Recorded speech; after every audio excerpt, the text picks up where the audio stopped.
Boa noite. Boa noite. São Paulo atinge 55% de isolamento social, maior taxa em 21 dias. E governador João Dória diz que vai prorrogar a quarentena no estado a partir de 1º de junho. Regras de flexibilização do isolamento social serão diferentes de acordo com o grau de contaminação das cidades e regiões. Na capital, cai índice de transmissão da doença. No Rio, a Prefeitura determina medidas para funcionamento de templos e igrejas. A Bahia, a exemplo de São Paulo, antecipa feriados para barrar a propagação do coronavírus.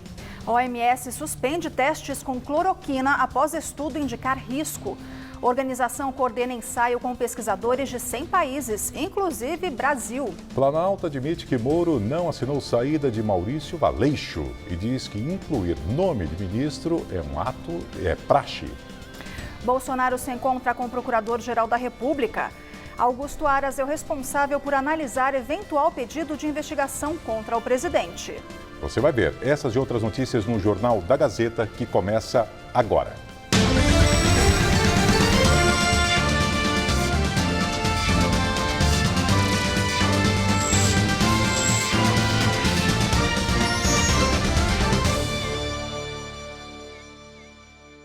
Apuração de irregularidades na compra de insumos hospitalares. Contratos de prefeituras paulistas são questionados. E uma operação da Polícia Federal investiga desvios na aquisição de respiradores em Fortaleza, no Ceará. A suspeita é de prejuízo na faixa dos 25 milhões de reais. Policiais federais estiveram em Fortaleza e em São Paulo, na sede da empresa fornecedora, para cumprir 8 mandados de busca e apreensão de equipamentos nesta manhã, durante a Operação Dispineia. De acordo com a PF, existem indícios do potencial prejuízo financeiro de mais de 25 milhões de reais para os cofres públicos, em desvio de recursos na compra de respiradores para tratamento de pacientes com Covid-19 na capital cearense, Fortaleza. A cidade tem mais de 19 mil contaminados e soma mais de 1.500 mortos por causa da doença. Em nota, a Secretaria da Saúde e a direção do Instituto Dr. José Frota, maior hospital do município, disseram estar totalmente surpresas e indignadas com tal ação. E que não existe possibilidade da polícia encontrar qualquer desvio de recurso público e que os procedimentos foram feitos dentro da lei. O atendimento na rede hospitalar não foi afetado. Aqui em São Paulo, o Ministério Público de Contas do Estado está apurando possíveis irregularidades em contratos de prefeituras da região metropolitana. Em São Bernardo do Campo, o sinal de fraude apontado está no parentesco entre sócios de empresas fornecedoras de luvas e máscaras e nos preços apresentados, com orçamentos idênticos. Já em Guarulhos, uma hamburgueria foi contratada para fornecer alimentação para um hospital de campanha, pelo valor de R$700 mil. Mas o problema é que uma outra empresa já tinha sido contratada para fornecer toda a estrutura necessária à unidade, ao custo de R$18 milhões. O Ministério Público entende que garantir as refeições está no pacote da gestão hospitalar, mas a Prefeitura de Guarulhos alega que a alimentação é um contrato separado. No caso de São Bernardo, a suspeita ainda está em análise e o Tribunal de Contas do Estado deve investigar a relação de parentesco entre as empresas contratadas sem licitação. Por causa do coronavírus, contratos emergenciais feitos sem a formalidade administrativa estão permitidos, mas as suspeitas começam a aparecer. Questionada sobre a apuração de contratos com empresas cujos donos possuem grau de parentesco, a Prefeitura de São Bernardo do Campo não nos respondeu até o momento. São Paulo alcançou apenas no domingo os índices de isolamento esperados pela Prefeitura e pelo governo do estado quando decretaram o feriado estendido. O coordenador do Centro de Contingência afirmou que quanto menor as taxas, mais longa será a duração da epidemia. O frio ajudou. Desde que foi decretado o feriado de 6 dias, o domingo até agora foi o dia de maior adesão ao isolamento social. Tanto no estado quanto aqui na capital, foi o único dia em que as taxas ficaram acima de 55%, meta estabelecida como ideal para conter o avanço da doença. Na cidade, o primeiro dia de feriado antecipado de Corpus Christi registrou isolamento de 51%. No dia seguinte, feriado da Consciência Negra, o índice ficou em 52%. Na sexta, ponto facultativo voltou a cair para 49%. No sábado, subiu um pouco, para 53%. e no domingo atingiu a maior taxa dos últimos 20 dias, 57%. No estado, o isolamento ficou em 55%. Pelas redes sociais, o governador João Dória, do PSDB, parabenizou a população e disse que a manutenção desses números é importante para reduzir o contágio e frear o avanço do coronavírus. As taxas desta segunda-feira, feriado estadual antecipado de 9 de julho, só serão divulgadas amanhã. O coordenador do Centro de Contingência do Novo Coronavírus e diretor do Instituto Butantan, Dimas Covas, disse que o isolamento de 60% permitiria que a doença fosse controlada em até 7 semanas, pouco menos de 2 meses. Com taxas abaixo disso, a epidemia poderá durar mais e ainda apresentar casos em outubro. O estado de São Paulo registra 6.220 mortes pelo novo coronavírus e 83.625 casos confirmados. A doença acelera no interior, já são 510 municípios com casos e destes, 237 tiveram uma ou mais vítimas fatais. Segundo o jornal Folha de São Paulo, o índice de transmissão da Covid-19 na capital caiu de 1,5 para 1,1 nos últimos dias. O índice detecta para quantas pessoas cada infectado transmite a doença. No interior, chega a 1,7.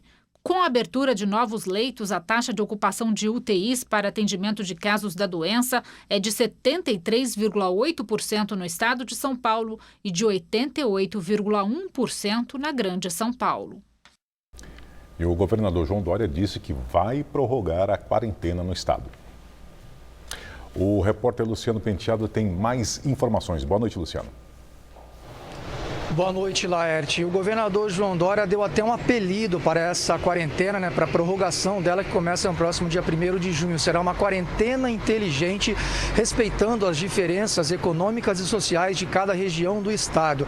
Os detalhes, de fato, de como é que vai funcionar esse novo período, os detalhes serão divulgados na quarta-feira, durante uma coletiva junto com o prefeito Bruno Covas, também do PSDB. O que já se sabe, segundo o secretário da Fazenda, Henrique Meirelles, é que a reabertura gradual da economia vai começar pela região oeste do estado, pela região que tem as cidades menores e que tem uma capacidade hospitalar maior e também onde o índice da Covid-19 é menor neste momento. Esta reabertura gradual não vale para a Grande São Paulo e nem para a Baixada Santista. A Baixada, inclusive, que já é a segunda região com mais casos da doença no estado, tem mais de 6.000 casos, com mais de 300 mortes nos 9 municípios da Baixada Santista. Portanto, nem para a Grande São Paulo, nem para o litoral, essa reabertura, que vai começar no próximo dia 1º de junho, nem para a Grande São Paulo e nem para o litoral essas mudanças valem. Bom, o que o governo fez questão de frisar hoje é que também não se trata de um lockdown, que o fechamento total, das vias no estado está descartado neste momento, e que isso foi possível graças ao aumento na taxa de isolamento, tanto aqui na capital quanto no estado de São Paulo. Voltamos com vocês aí no estúdio. Obrigado, Luciano. Na Bahia, feriados regionais foram antecipados em 9 cidades, que registram mais de 100 casos de Covid-19. Em busca da meta de isolamento, o Ceará, que acumula mais de 2.000 ocorrências por descumprimento de medidas, vai antecipar feriados também. A capital, Fortaleza, está em lockdown. Hoje foi o primeiro dia após o bloqueio total no Paraná, que não conseguiu atingir o índice recomendado. No Maranhão, a economia volta às atividades de forma gradual, com um movimento intenso nas áreas comerciais da capital São Luís. E a segunda maior cidade do estado alcançou mais uma vez a lotação nos leitos de terapia intensiva. O governador Flávio Dino, do PCdoB, anunciou via Twitter mais equipamentos para abertura de vagas em UTI na cidade de Imperatriz, ao sul do Maranhão. Na semana passada, 15 novos leitos já haviam sido abertos na cidade, 5 deles estão livres. Apesar de uma diminuição nos registros de entrada na rede pública de saúde na Grande São Luís, segundo gestão estadual, casos de Covid-19 têm se espalhado pelo interior do estado, conforme boletins epidemiológicos. O governo pede à população que respeite as medidas preventivas ao mesmo tempo em que acontece a retomada gradual nas atividades econômicas na capital maranhense. Ainda assim, a taxa de ocupação por pacientes em tratamento da doença nas unidades de terapia intensiva da Grande São Luís é preocupante, perto de 98%.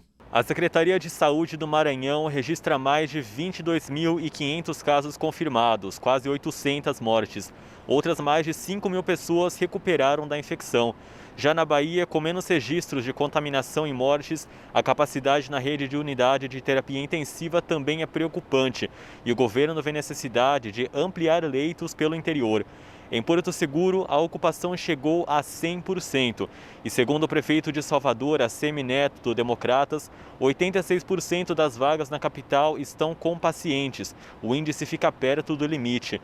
Como mais uma medida em combate à disseminação do novo coronavírus, o governo, liderado pelo petista Rui Costa, e prefeituras decidiram antecipar feriados para aumentar o isolamento social. Além disso, devido ao risco de colapso, 8 bairros de Salvador estão com restrições mais severas, com exceção do funcionamento de serviços essenciais.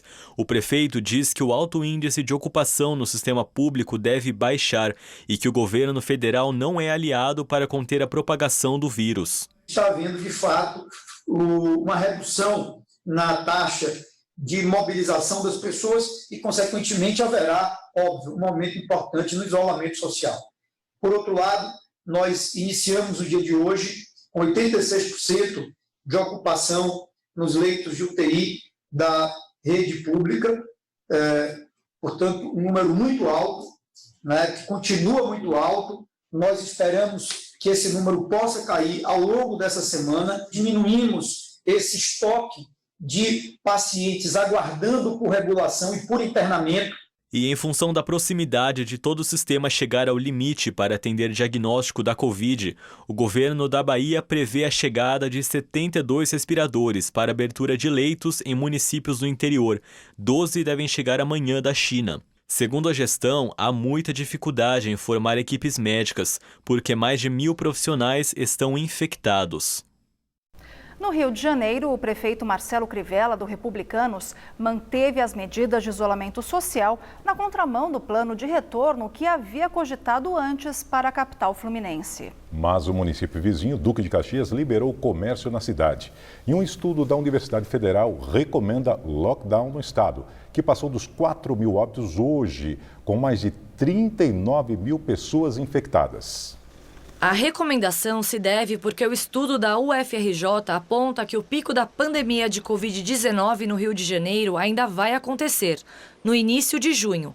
Além de cerca de 30.000 óbitos, a análise estima 40.000 infecções na primeira quinzena do mês, caso medidas mais severas não sejam tomadas. Por isso, pesquisadores defendem lockdown.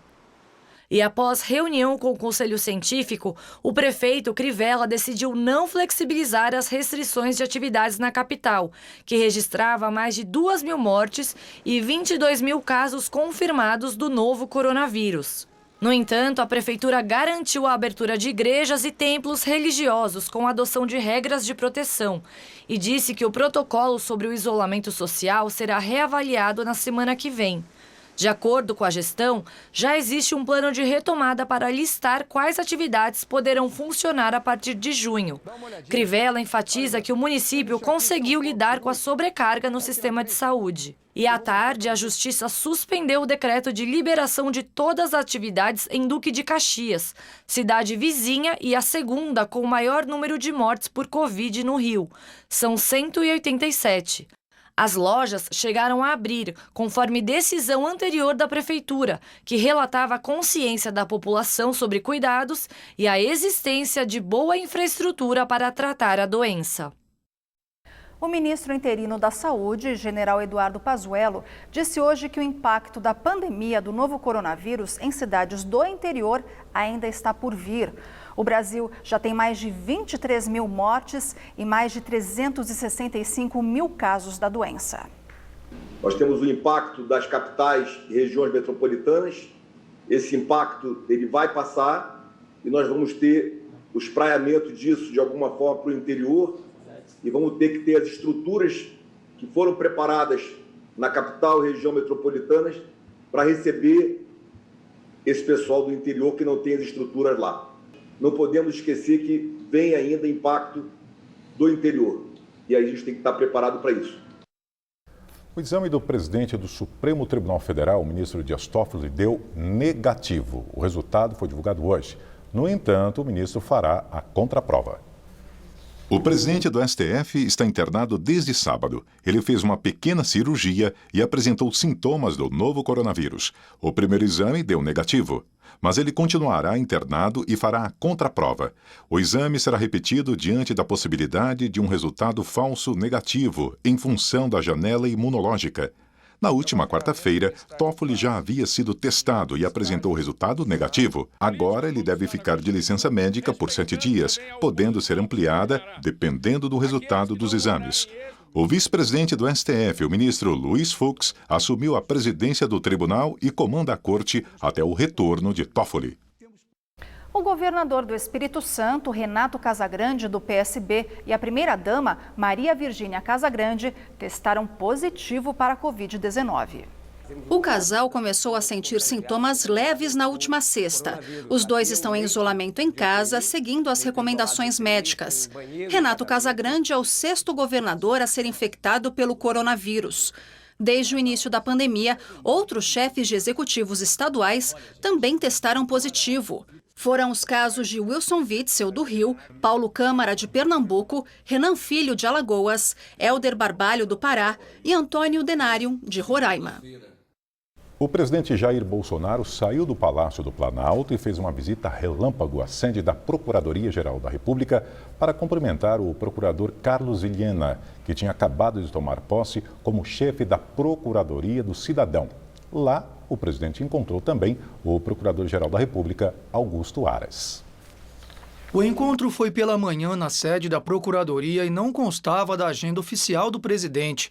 Augusto Aras é o responsável por decidir se apresenta ou não denúncia à Justiça no inquérito que investiga a suposta interferência de Bolsonaro na Polícia Federal. Aras também vai analisar, a pedido do ministro Celso de Mello, relator do inquérito no Supremo, solicitação de partidos políticos para que o telefone celular de Bolsonaro seja apreendido. Na sexta-feira, imagens da reunião ministerial ocorrida em 22 de abril mostram o presidente cobrando mudanças no comando da segurança no Rio, que, segundo o ex-ministro da Justiça, Sérgio Moro, comprovam a tentativa de interferência. Na versão do Palácio do Planalto, porém, o presidente falava da segurança de sua família, que é uma atribuição do GSI, Gabinete de Segurança Institucional, chefiado pelo general Augusto Heleno. Hoje, a Secretaria-Geral da Presidência admitiu em um ofício encaminhado à Polícia Federal que Sérgio Moro não assinou o decreto de exoneração do ex-diretor Maurício Valeixo. A informação foi dada depois da PF pedir detalhes sobre a elaboração deste documento para apurar o crime de falsidade ideológica. O Planalto deu a mesma versão de Valeixo, ou seja, que Bolsonaro ligou para o ex-diretor para informar que a demissão seria a pedido, quando a pessoa pede para sair, e que Valeixo concordou. A nota acrescenta que é de praxe o nome de Sérgio Moro ter aparecido na decisão, mesmo sem ele ter assinado, e que não houve intenção de falsificar nada, porque a assinatura seria colhida depois da publicação do decreto, o que acabou não acontecendo. Crítico do isolamento social, Bolsonaro voltou a sair por Brasília no fim de semana. No sábado, ele percorreu ruas da capital e comeu um cachorro-quente em uma barraca. No local, foi alvo de panelaço dos prédios vizinhos e de xingamentos. Ele é assassino! Comunista! Ontem, Bolsonaro e o ministro interino da Saúde, o general Eduardo Pazuello, participaram de um ato pró-governo em Brasília. Nos dois eventos, houve aglomerações, contrariando as recomendações do próprio Ministério e da OMS. A defesa do ex-ministro da Justiça, Sérgio Moro, divulgou uma nota na qual defendeu a apuração de circunstâncias anormais na publicação da exoneração de Maurício Valeixo do cargo de diretor-geral da Polícia Federal. E acrescentou que o ex-ministro não foi previamente consultado sobre a saída, com a qual, inclusive, ele não concordou. E sobre a suposta interferência na Polícia Federal, o presidente Jair Bolsonaro divulgou também uma nota afirmando que nunca interferiu nos trabalhos da corporação, ressaltando que são levianas todas as afirmações em sentido contrário. O presidente afirmou ainda que acredita no arquivamento do inquérito autorizado pelo Supremo Tribunal Federal para apurar o caso. E agora o comentário de Josias de Souza, direto de Brasília. Jair Bolsonaro adota, em relação às autoridades que cuidam do inquérito em que ele é acusado de interferir politicamente na Polícia Federal, dois comportamentos, ambos inadequados. Ele põe em dúvida a imparcialidade do Supremo e estimula as dúvidas sobre a parcialidade da Procuradoria-Geral da República. Em relação ao Supremo, Bolsonaro questiona a isenção do ministro Celso de Mello de um modo que lhe é conveniente. Em relação à Procuradoria, o presidente coloca a independência de Augusto Aras em xeque ao se comportar de maneira inconveniente. Bolsonaro avalia que Celso de Mello cometeu crime de abuso de autoridade ao divulgar todo o vídeo da reunião ministerial de 22 de abril. Se está insatisfeito com as decisões do relator do inquérito no Supremo, o presidente deveria questionar os despachos do magistrado por meio de recursos judiciais, não das redes sociais.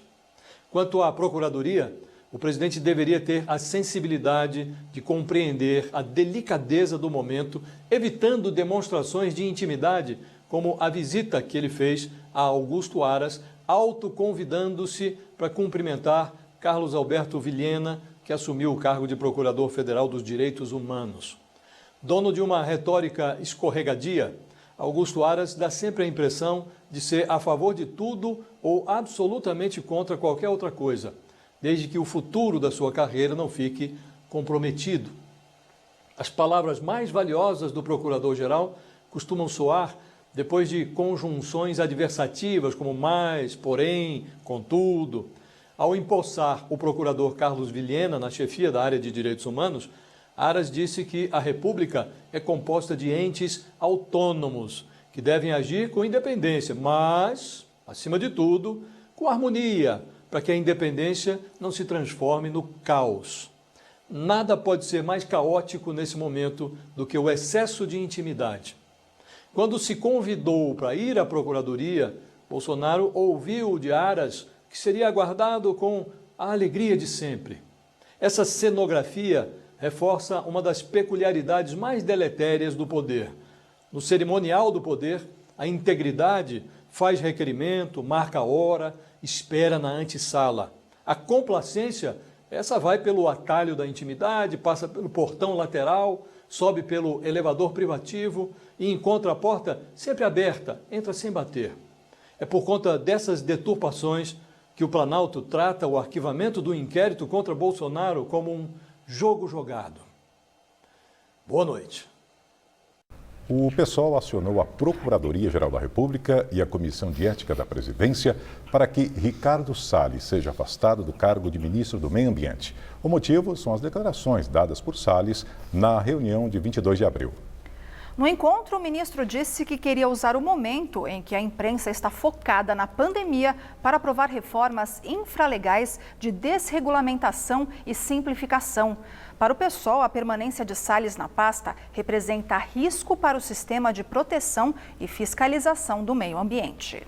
Na entrevista do dia, Denise Campos de Toledo conversa com Serguei Cobra Arbex, advogado criminal e sócio do escritório Zulaye Cobra Ribeiro Sociedade Advogados, sobre o STF, embates com o Planalto e a divulgação do vídeo da reunião ministerial.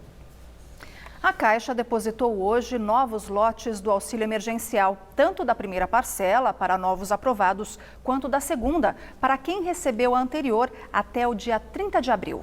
Os trabalhadores podem consultar a situação do benefício pelo aplicativo do auxílio emergencial ou pelo site auxilio.caixa.gov.br. Segundo o banco, esse lote contempla 7.800.000 trabalhadores. Também hoje o INSS depositou a segunda parcela do 13º dos aposentados e pensionistas. Para quem recebe um salário mínimo, o depósito será feito até o dia 5 de junho, respeitando o número final do benefício. Já para quem recebe acima do mínimo, o depósito será feito entre os dias 1º e 5 de junho. A antecipação do benefício é uma das medidas anunciadas pelo governo para o enfrentamento da pandemia da Covid-19. E vamos agora ao comentário de política com José Neumann e Pinto. A sociedade brasileira passou o fim de semana vendo o vídeo liberado pelo decano do Supremo Tribunal Federal, Celso de Mello, da reunião de um tal conselho de governo que me parecia uma reunião da máfia, com o seu chefão.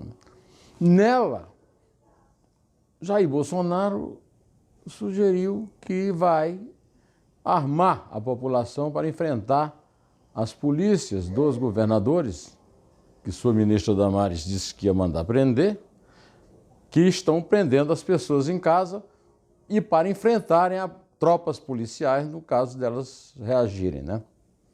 Olha, isso é muito grave, isso é um crime de formação, sabe de quê? De milícia, mas logo de milícia. Pois é. No dia seguinte, a reunião, que foi em 22 de abril, ou seja, no dia 23, ele, com a assinatura também do Sérgio Moro, que era então ainda, no último dia, ministro da Justiça, aumentou de forma exponencial a liberação de compra de munições. Ou seja, aquilo não era uma brincadeira. Como ele disse, eu não estou aqui de brincadeira. Agora, quem parece estar de brincadeira são os chamados pais da pátria, os deuses da democracia, que têm que evitar esse tipo de intervenção terrorista, de formação de milícia armada. Agora, os governadores João Dória, de São Paulo, e Wilson Witzel, do Rio, nem se tocaram. E o presidente da Câmara, do Senado, do Supremo, quer dizer, não é uma brincadeira. Agora, quem parece estar brincando com a pátria são os falsos pais da pátria. Bom, direto ao assunto, até quarta-feira. O mercado financeiro prevê queda de quase 6% no PIB deste ano devido à pandemia. Pela 15ª vez seguida, o mercado financeiro baixou a previsão da economia em 2020. As projeções, de acordo com o Boletim Focus do Banco Central, divulgado hoje, com mais de 100 instituições financeiras, aponta que o PIB deste ano deve reduzir em 5,89%. Na semana passada, a expectativa de redução era de 5,12%. A nova redução foi feita em meio à pandemia do novo coronavírus, que tem derrubado a economia mundial e colocado o mundo no caminho de uma recessão. Há 2 semanas, o governo brasileiro estimou uma queda de 4,7% para o PIB de 2020, tendo como base a perspectiva de que as medidas de distanciamento social terminarão no fim de maio. Já o Banco Mundial prevê uma queda de 5% no PIB brasileiro e o Fundo Monetário Internacional estima um tombo de 5,3%. No ano passado, a economia cresceu 1,1%. Foi o desempenho mais fraco em 3 anos. Para 2021, a previsão do mercado financeiro para o crescimento do Produto Interno Bruto subiu de 3,2% para 3,5%. A Receita Federal informou que recebeu até às 11 horas da manhã de hoje 15 milhões e 300 mil declarações do Imposto de Renda 2020, ano base 2019, o equivalente a 48% do total. Até o dia 30 de junho, a Receita espera receber 32 milhões de declarações. O primeiro lote de restituição será pago na próxima sexta-feira. O dólar comercial fechou o dia em baixa de 2,25%, cotado a R$ 5,45 na venda. O Ibovespa da Bolsa de Valores B3 encerrou o pregão em alta de 4,25% aos 85.663 pontos. O MEC publicou hoje uma resolução que permite que beneficiários do FIES, o Fundo de Financiamento Estudantil, possam suspender o pagamento de parcelas enquanto durar o estado de calamidade pública por causa do coronavírus. Poderão ser suspensas até 2 parcelas para os estudantes com contratos em fase de utilização ou carência. Já para os contratos em fase de amortização, poderão ser suspensas até 4 parcelas e não serão cobrados juros ou multa por atraso de pagamento sobre as parcelas suspensas. Os valores serão incorporados ao saldo devedor do contrato. O governo federal decidiu manter por mais 30 dias a restrição da entrada de estrangeiros de qualquer nacionalidade no país. Esta já é a terceira vez que a restrição da entrada de estrangeiros é determinada. A medida vale tanto para quem chega por via aérea, através de voos internacionais, quanto por rodovias ou por outros meios terrestres e transporte aquaviário. A decisão foi tomada antes de os Estados Unidos decidirem barrar a entrada de brasileiros no país. Desde 23 de março, que a entrada de estrangeiros no Brasil já estava restrita por via aérea pelo prazo de 30 dias, devido à pandemia do novo coronavírus. No entanto, mesmo com a medida, há alguns casos em que as restrições não se aplicam. Entre eles, brasileiros natos ou naturalizados, imigrantes com residência no Brasil, seja em caráter definitivo, por tempo indeterminado ou determinado, e pessoa que seja cônjuge, companheiro, filho, pai ou curador de brasileiro. E está na hora da previsão do tempo aqui no Jornal da Gazeta. Que frio fez essa madrugada, Demais, hein, Laerte? Inclusive, para mim, eu acho que foi a noite mais gelada desse ano. Também tem impressão. Bem, então vamos confirmar isso com a Fernanda Azevedo, que já está aqui. Boa noite, Fernanda. A gente teve, por acaso, algum recorde de frio? Boa noite, Lu, Laerte também. Para você em casa, tivemos recorde de frio na madrugada de sábado para domingo. E agora, nessa madrugada, a temperatura foi menor ainda. Segundo uma medição do Instituto Nacional de Meteorologia, lá no Mirante de Santana, na zona norte da cidade, fez 11,1 graus nessa madrugada. A menor temperatura de 2020 até agora. E vem mais frio pela frente, principalmente antes do amanhecer.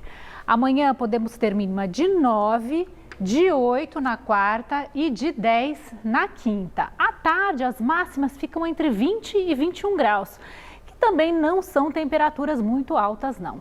Essa onda de frio veio depois da passagem de uma forte frente fria pelo centro-sul do país e deve permanecer, derrubando as temperaturas aqui pelo sudeste. Também não há previsão de chuva para o estado de São Paulo, os dias serão bem secos. O que pode acontecer é a gente ter registro de nevoeiros, por causa das temperaturas bem baixas na madrugada. Há também previsão de geada nas áreas mais altas, como em Campos do Jordão, Monte Verde e na Serra da Mantiqueira. E à tarde, aquele sol que não esquenta nada. É verdade, Fernanda, é o chamado sol decorativo, né? Ou então o sol de geladeira, aquele que você prega ali, fica ali bonitinho, não esquenta nada. Bom, se aqui está frio, aqui no sudeste, eu fico imaginando no sul do país. Quais são os seus destaques para o restante do país, hein, Fernanda? Com certeza, Laerte, os estados do sul também estão sob o efeito dessa massa de origem polar. Tem alguns alertas para a região. Vou começar com um alerta para mar muito agitado. São ondas que estão aqui representadas e que podem passar dos 3 metros de altura. Essa ressaca, segundo a Marinha, vai da costa do Rio Grande do Sul, passando pelo litoral de São Paulo também, até mais ou menos Arraial do Cabo, no litoral do Rio de Janeiro. No interior vai ter temperatura muito baixa também, então vamos para o mapa do Brasil para mostrar que tem alerta de geada nessa grande área aqui, que pega desde o norte do Rio Grande do Sul, oeste de Santa Catarina, também quase todo o Paraná. Essa onda de frio é de ar seco, que pega então toda essa grande faixa aqui, desde o sudeste até o norte do país e pode levar friagem até mesmo para o sul do Amazonas. Chuva amanhã só mesmo no Nordeste. Nas áreas mais escuras são os maiores volumes, nas áreas mais claras apenas pancadas isoladas. Na capital mais fria amanhã faz apenas 6 graus de mínima. Algum palpite sobre qual cidade é essa, Lu? Pelo que eu vi lá no seu mapa, eu acho que é Curitiba. Acertou. Certeiro. É a gelada Curitiba. Bom, eu fico por aqui. Boa noite para vocês. Até amanhã. Boa noite, Fernanda. Até amanhã. Até. Obrigada. E veja a seguir, OMS suspende testes de cloroquina contra coronavírus. É depois do intervalo. Voltamos em instantes.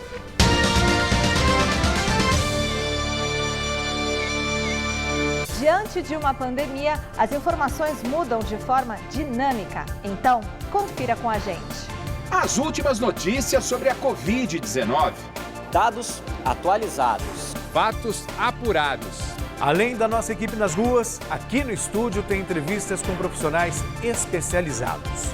Não perca o Plantão da Saúde Coronavírus, de segunda a sexta, às 6 da tarde. A Prefeitura de São Bernardo está fazendo a sua parte e vai continuar fazendo. Já contratamos 2.000 novos profissionais da área da saúde. Inauguramos 2 novos hospitais. E precisamos da sua ajuda.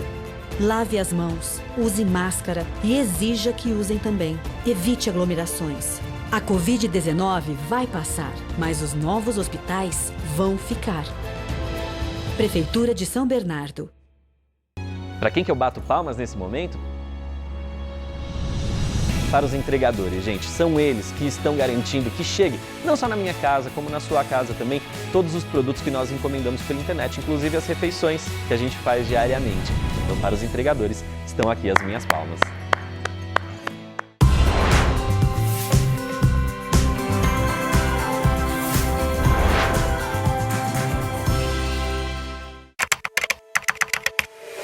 Para ajudar os brasileiros que vão precisar entrar ou se recolocar no mercado de trabalho, o governo federal, por meio do programa Novos Caminhos, do Ministério da Educação, investiu em milhares de vagas de cursos à distância em instituições públicas parceiras. Os cursos serão oferecidos de acordo com a necessidade do mercado de trabalho de cada região. Mais oportunidade, mais emprego, mais conhecimento. Todos os cursos serão gratuitos, de qualificação profissional e com certificado, para você já começar a se preparar agora.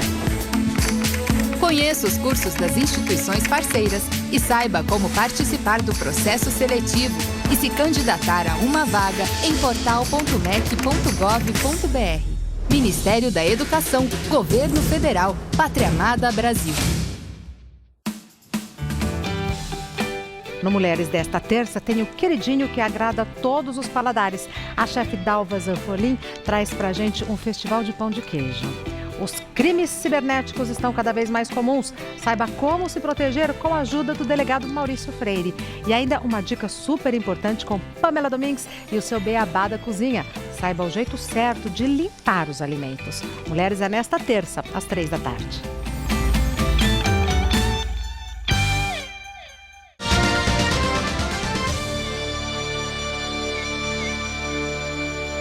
A Organização Mundial da Saúde vai suspender os testes feitos com a cloroquina e a hidroxicloroquina para o tratamento de pacientes infectados com a Covid-19.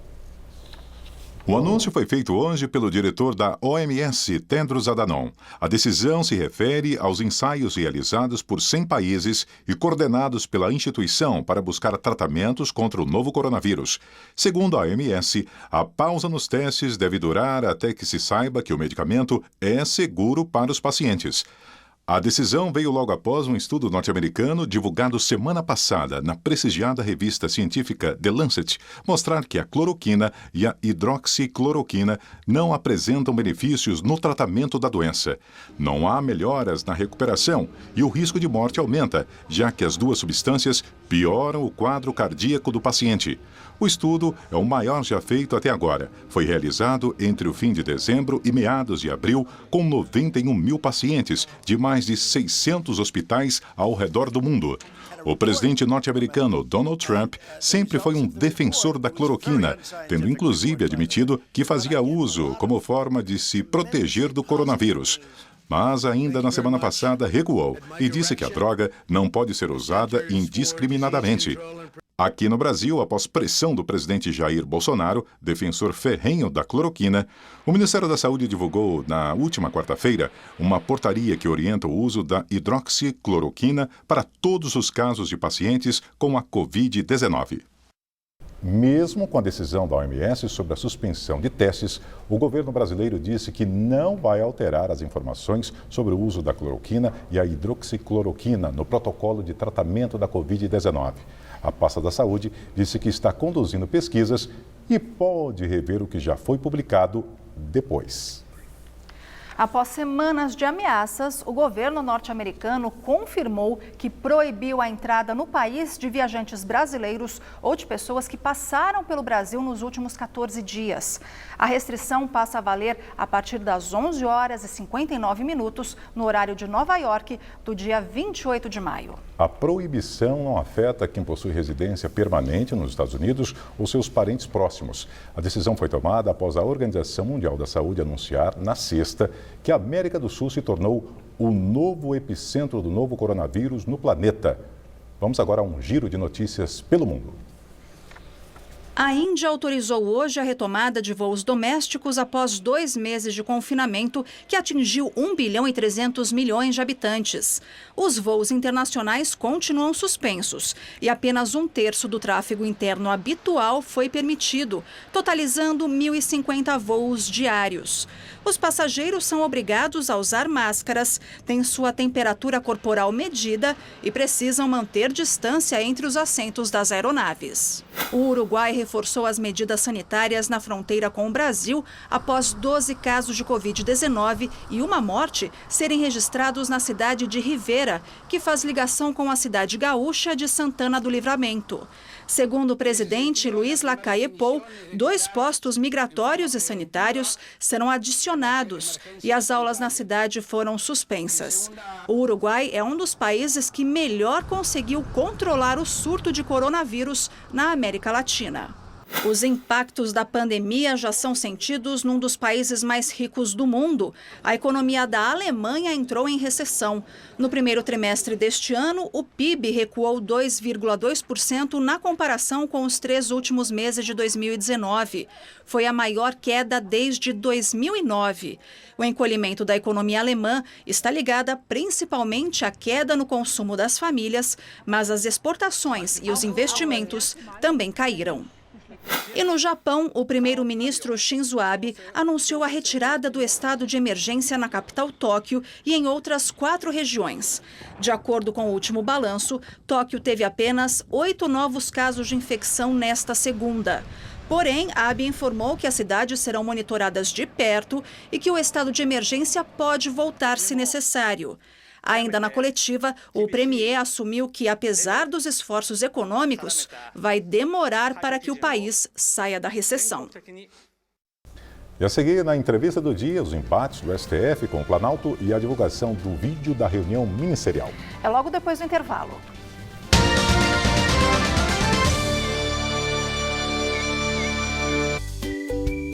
Nesta terça, para ganhar no sabor, aposte nestas receitas: palmito gratinado e surpresa de doce de leite. O Cozinha Amiga é nesta terça, 1h30 da tarde.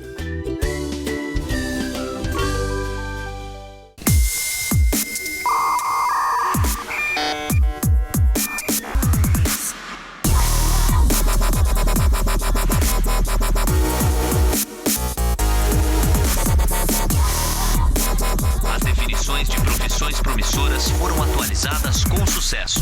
O mundo está em constante transformação. E você?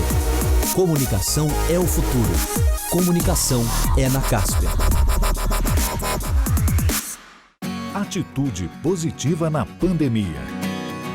No mercado, compre apenas o necessário. Outras famílias também precisam de produtos. Seja solidário.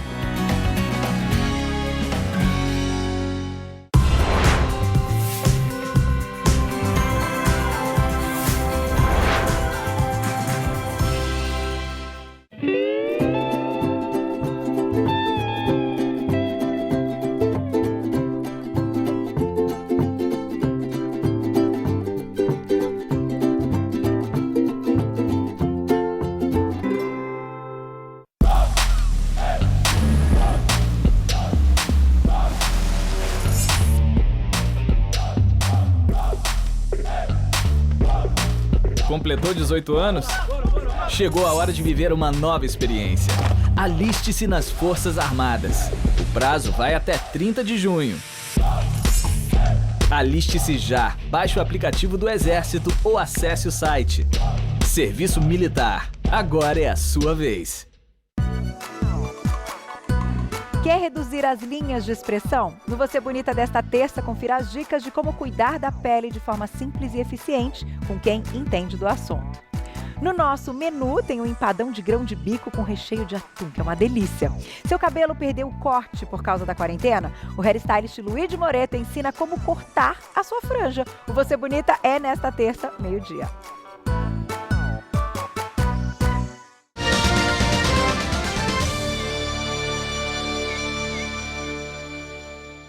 E agora a entrevista do dia com Denise Campos de Toledo. E agora nós vamos falar sobre o STF, os embates entre o Planalto e o STF, a divulgação do vídeo da reunião ministerial. Eu converso agora com o Sergei Cobra Arbex, que é advogado criminal e sócio do escritório Zulaê Cobra Ribeiro, Sociedade de Advogados, e comentarista da Rádio Cultura. Doutor Sergei, boa noite. Boa noite, Denise. É uma honra estar aqui com você. Muito obrigada. E nós temos vários temas a tratar relacionados à justiça e política, né? Que as coisas estão caminhando muito junto. Nós tivemos na sexta-feira a divulgação do vídeo daquela reunião, foi motivo de polêmica depois das denúncias de Sérgio Moro. E naquela reunião, muita gente está discutindo vários temas relacionados aí a assuntos tocados pelos ministros. Começando pelo presidente Bolsonaro, que teria, em princípio, confirmado a intenção de interferir na Polícia Federal. Depois tivemos a fala também do ministro da Educação, né, falando contra o STF, ministro do Meio Ambiente, mas começando pelo presidente Bolsonaro. O mercado financeiro hoje teve uma reação favorável, achando que não há motivos para incriminá-lo a partir do vídeo. Se imaginava alguma coisa mais grave. Qual a sua avaliação do ponto de vista jurídico? Olha, Denise, do ponto de vista jurídico, nós sabemos que o Brasil passa por uma pandemia e uma pandemia que acaba atingindo também essa questão das instituições. Nunca o Brasil precisou tanto das pessoas compromissadas com esse poder de Estado, que é conferido também nas urnas e também decorrente da própria formulação do Estado brasileiro. Quando a gente fala desse tripé essencial, que é o legislativo, o executivo e o judiciário. E eu vejo que as pessoas estão com muita dificuldade de engatar essa situação importante para nós brasileiros, que ao fim e ao cabo a gente quer o quê? A gente quer tranquilidade, a gente quer governo eficiente e um judiciário que faça essa modulação que nos favoreça. No caso do vídeo, a despeito de você imaginar que deveria ou não divulgar, já está divulgado. E ali, até mesmo o presidente falou em crime de abuso de autoridade, está pensando em suspeição do ministro Celso de Mello, que não cabe nesse caso, até porque suspeição, na acepção técnica do termo, é quando a pessoa ou aquele juiz tem interesse na causa, demonstra isso de maneira contundente. Não é o caso, ele pode até ter errado na decisão de ter divulgado todo o conteúdo desta reunião, mas o fato é que já está divulgado e ele entendeu enquanto magistrado, porque é importante que todos saibam que nós estamos na fase da investigação, e na investigação a discrição é a pedra de toque. Só que se trata do presidente da República e se trata de uma acusação gravíssima na qual o Procurador-Geral da República fez essa requisição. Então tem um contorno diferente. E aí, nesta reunião, nós temos ali diversas situações que podem sim implicar em diversas situações de análise da investigação. Não só na questão da investigação da Polícia Federal. É fato que no campo político já havia um desgaste entre o ministro Sérgio Moro e o presidente da República, fica claro isso. O ministro Sérgio Moro na reunião com o braço cruzado o tempo inteiro, pouco participou. Parece que já tinha sido comunicado anteriormente da demissão do delegado. Exatamente. Ainda em relação à posição do presidente Bolsonaro, o Sérgio Moro já tinha divulgado antes, logo no dia que ele saiu, que houve uma conversa do presidente questionando investigações que envolveriam políticos, deputados da base aliada. Ele perguntando, ele falou, mais um motivo para a troca. E depois da divulgação desse vídeo, o ex-ministro Sérgio Moro mostrou outras conversas em que ele falava, Valeixo tem que sair. Valeixo era o superintendente da Polícia Federal. Então, dando a entender que não era uma questão de segurança, o que foi citado na reunião, como se cogitou e a defesa do presidente chegou a alegar.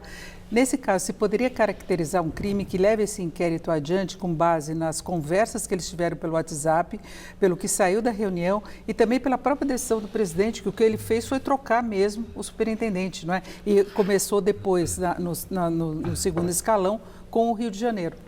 Olha, é muito importante para nós, tudo que o Brasil não precisa é mais uma pessoa ligada à área da justiça e do direito que traga mais conturbação. Eu sei que as pessoas estão agitadas, o Brasil passa por uma fase muito difícil, infelizmente a nossa imagem lá fora não é boa, olha só esse recente papelão, até os Estados Unidos se posicionando de maneira... Mas toda investigação, ela deve se valer da cautela e da discrição e do cuidado. Vai ter que ser aferido se o presidente queria ou não interferir na Polícia Federal por conta dos seus apadrinhados ou se era aquela prerrogativa que ele tem mesmo de trocar a chefia da Polícia Federal. Isso vai fazer parte do inquérito. O que eu sempre digo é que nossa democracia, ela engatinha muito. Há pouco tempo que a gente exerce democracia. Nós estávamos conversando nos bastidores isso, Denise. Não é fácil democracia, mas não tem outro sistema melhor. E eu tenho a impressão que os poderes ainda estão se acostumando com tudo isso. Recentemente, aquela decisão do ministro Alexandre de Moraes foi muito contestada. E com razão, porque você impedir a posse de um diretor da Polícia Federal, resumidamente, ele já disse que a investigação que estava em curso no Supremo tinha muita razão de ser. Mas é fácil criticar, mas ao mesmo tempo você tem que entender que se trata de uma acusação muito grave. Então vamos esperar os acontecimentos com cautela para a gente não avançar, até porque a reunião implica outros ministros, implica outras situações, e isso tudo vai fazer parte desse inquérito. Agora, a situação dos outros ministros seria parte de um outro inquérito ou seriam incluídos nesse mesmo? Porque o tema é outro. Aí vai depender de como as coisas andarem nesta investigação. Todo mundo fala, a gente não merecia isso nesse momento. O país já passa por uma situação difícil. Eu sei que a análise aqui é jurídica, mas a gente não tem como se furtar de fazer uma análise política. Tivesse a presidência da República alocado todos os seus esforços recentemente no combate à pandemia, é muito sintomático que na reunião você não vê uma só palavra de estratégia com relação à saúde do Brasil. E era o ministro novo, que tinha acabado de haver a troca do ministro que Mandetta. É interino ainda, né? Na época era o Taixe, tem razão. Mas mesmo assim, o Taixe chegou lá, ficou com uma cara, né, meio assustada, pouco participou, sem nenhum tipo de brincadeira. Mas a verdade é que você não vê um plano nacional de emergência para atuar na pandemia. Ao contrário, o presidente fez críticas muito duras, né, inclusive usando palavrões para se referir a dois dos governadores que podem até ter interesse político, mas que estão convivendo com as piores situações do Estado, e o prefeito de Manaus, que eram exatamente as 3 piores situações que nós tínhamos naquele momento em relação ao avanço da pandemia. Não é? Então, se percebe que há uma divergência. Agora, uma coisa que chama a atenção é que o presidente Bolsonaro, durante todo o tempo, não falando só da reunião, mas em vários procedimentos, ele se sente ameaçado, como se alguém quisesse dar um golpe, se alguém quisesse ir adiante com o processo de impeachment. Nós até temos mais de 30 pedidos no Congresso, mas motivados muito pela atuação dele, por exemplo, em relação à pandemia, em relação a outros procedimentos dele que geram polêmica, não é? Eu nem mediria esse teu diagnóstico por conta do número de pedidos de impeachment, porque isso é uma praxe do sistema republicano brasileiro de uns tempos para cá. Todos enfrentaram, né? O próprio Partido dos Trabalhadores sofreu vários impeachments e pediu vários impeachments, inclusive na época do Fernando Henrique Cardoso. Sim. Então isso não é para mim a medição. A medição é o próprio presidente que no dia seguinte que tomou posse, aliás, antes já falava, olha, eu não vou sair, eu não aceito em processo de impeachment. Ninguém falava em impeachment. Então, o debate aqui ele é jurídico, político, mas aí tem uma circunstância de personalidade realmente complicada. Mostra toda a falta de vocação para atuar nessa crise de pandemia. E você eleger o Supremo Tribunal Federal como inimigo ou um presidente de Congresso pode até parecer simpático à população e é uma narrativa política até aceitável. Mas a partir do momento que o inimigo é a pandemia, é o vírus, ele perdeu um pouco o senso comum, ou muito, não perdeu um pouco, de como tratar isso de forma política estadista. Um estadista, ele tem que entender o momento que o país está passando. E o momento que o país está passando agora é para atacar o vírus. É assim que se comporta um estadista. Já diziam tantos outros estadistas, você tem que tomar medidas ainda que sejam impopulares. E a impressão que dá é que ele está muito preocupado em acertar a questão política, um medo desmedido que está resultando em tudo que está acontecendo agora. E acaba tendo consequências nas próprias ações do presidente, por exemplo, para motivar, estimular e até participar de aglomerações de manifestantes favoráveis a ele. Então é uma coisa que estimula, porque seriam pessoas que iriam apoiá-lo. E mesmo na reunião, quando ele citou essa questão de brasileiro ter armas, a população ter arma contra um golpe que supostamente poderia acontecer. Então a liberdade garantida pelas armas. E ele tomou medidas para liberar a compra de munição, para permitir que as pessoas tenham mais armas, sem rastreamento pelo Exército, foi uma medida que na época não se entendeu muito, e pela fala do presidente na reunião dá até para entender o porquê, né? Eu como advogado posso falar muito sobre o aspecto jurídico, como tudo isso envolve o processo. O próprio presidente, em primeiro lugar, precisa sair do Twitter. Não dá.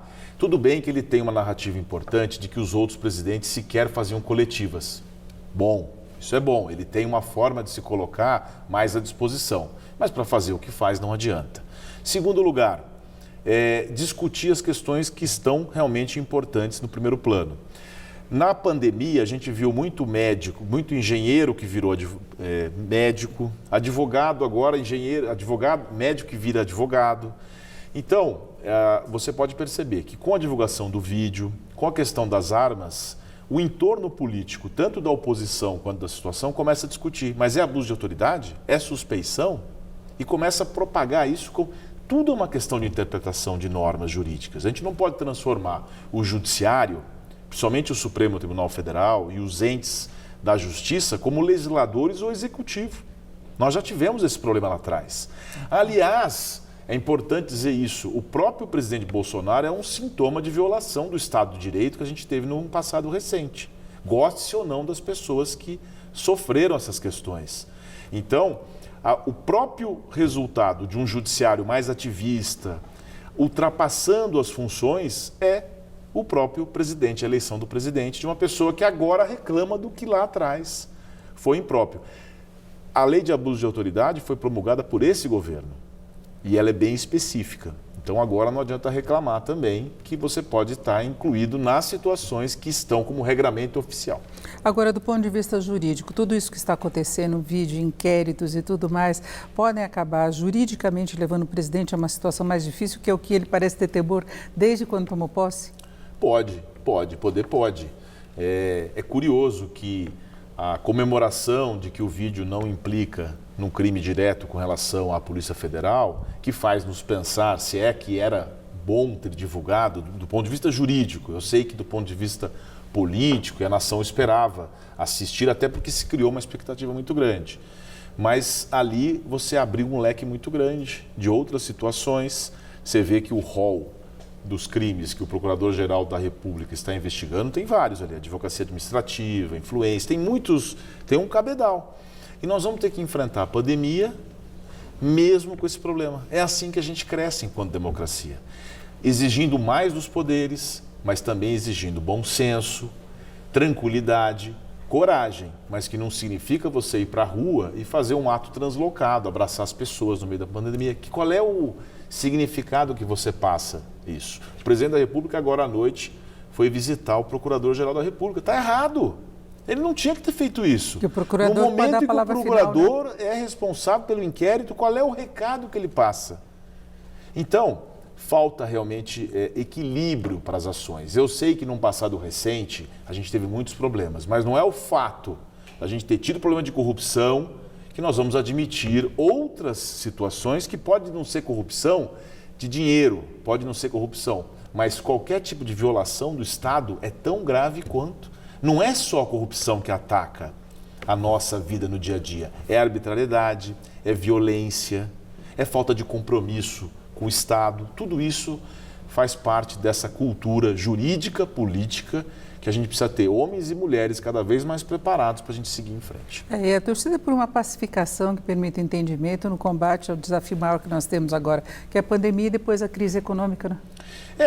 Parece muito óbvio, mas às vezes o óbvio é difícil de fazer. As pessoas acabam complicando. O objetivo nosso é esse, sairmos da questão da pandemia. Ninguém tem culpa, não adianta buscar os culpados agora, para a gente poder instrumentalizar uma economia que vem difícil, muito difícil, um ambiente jurídico muito disperso. Na nossa área jurídica, o Poder Judiciário está parado. Então, nós vamos avançar sim, com responsabilidade e com coragem de fazer o que precisa ser feito. Perfeito, eu agradeço muito a participação aqui de Sergei Cobra Arbex, advogado criminal, sócio do escritório Zulaê Cobra Ribeiro, Sociedade de Advogados e comentarista da Rádio Cultura. Muito obrigada, doutor. Obrigado a você, um abraço. Uma boa noite com vocês. E lembrando que essa entrevista da Denise, os comentários do Josias e do Neumann também estão disponíveis nas principais plataformas de podcast. E olha, já está no ar o novo episódio do Pauta e Prosa, o podcast sobre os bastidores da notícia dentro do Jornal da Gazeta. Dessa vez falamos sobre os dias de isolamento social e o desafio de retratar a cidade vazia. Acompanhe nas principais plataformas de streaming. Bem, o Jornal da Gazeta termina aqui. Para rever todo o nosso conteúdo, basta se inscrever em nosso canal no YouTube, que é o youtube.com/Jornal da Gazeta. A gente volta a se encontrar amanhã, às 7 da noite. Ótima noite para você, até lá. Boa noite.